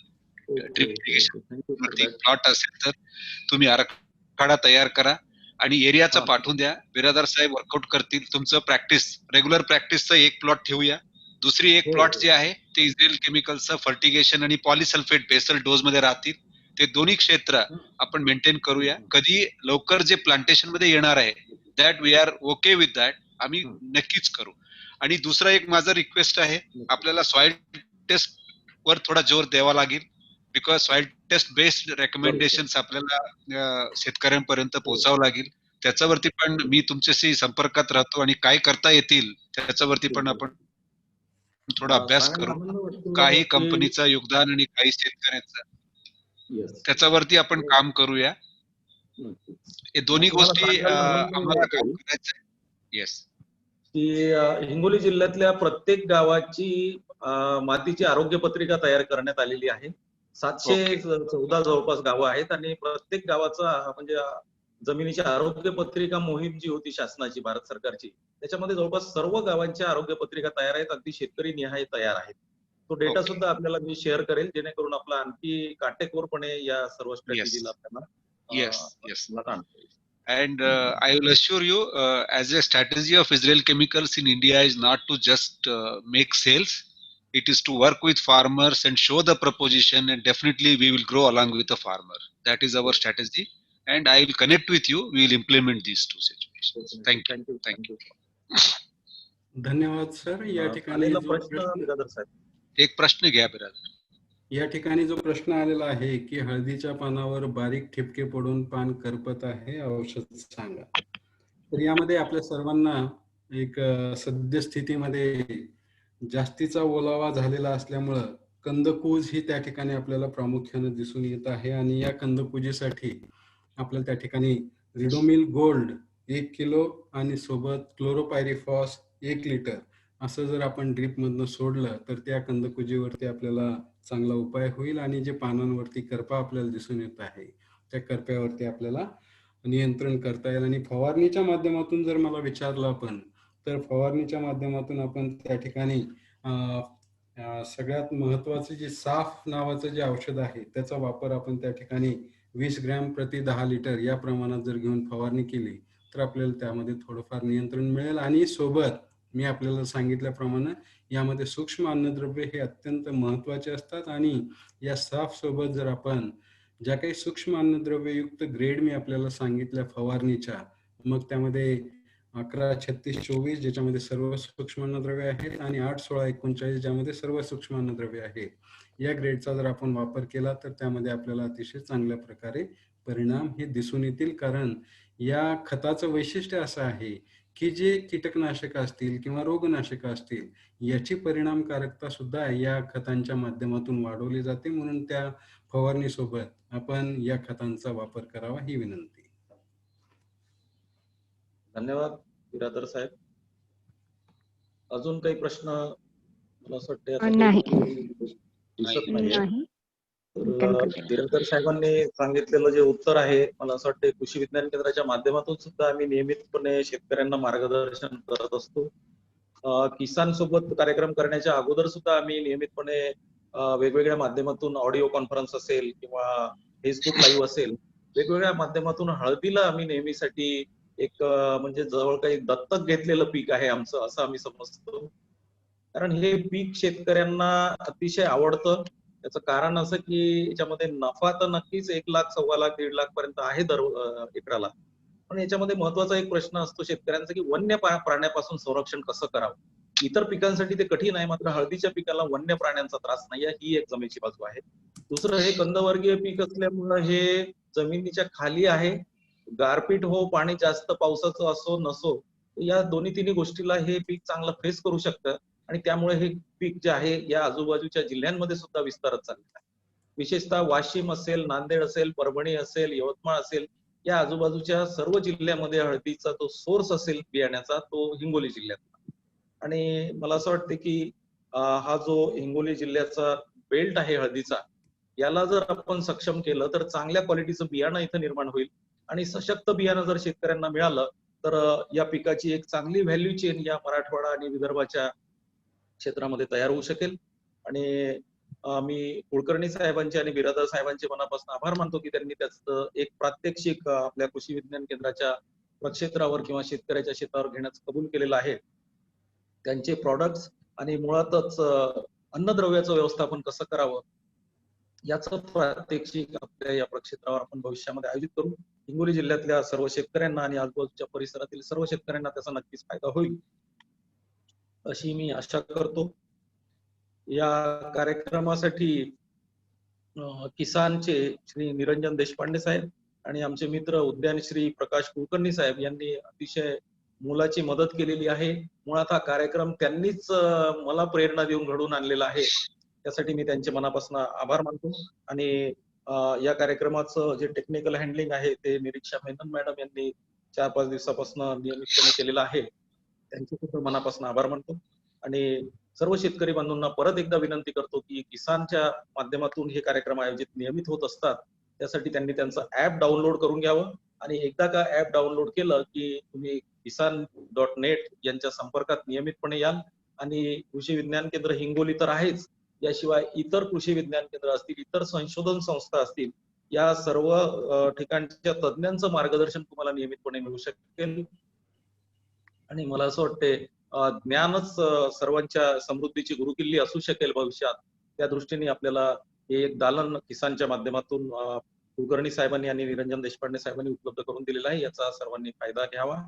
मी परत एकदा मनापासून आभार मानतो आपल्या सर्वांचे आणि इथे आपण थांबूया. परत एकदा धन्यवाद मानतो आणि सर्वांना नमस्कार.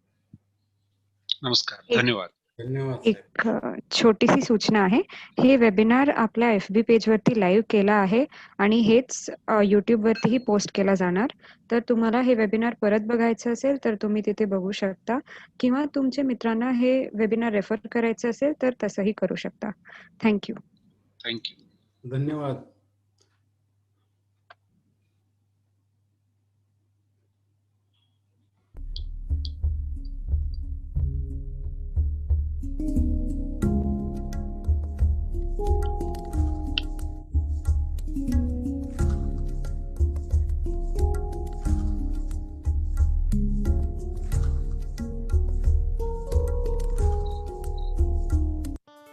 किसान शेतीतील नव्याची ओळख करून घ्या. तज्ञांशी थेट संवाद साधा. किसान ॲप डाउनलोड करा.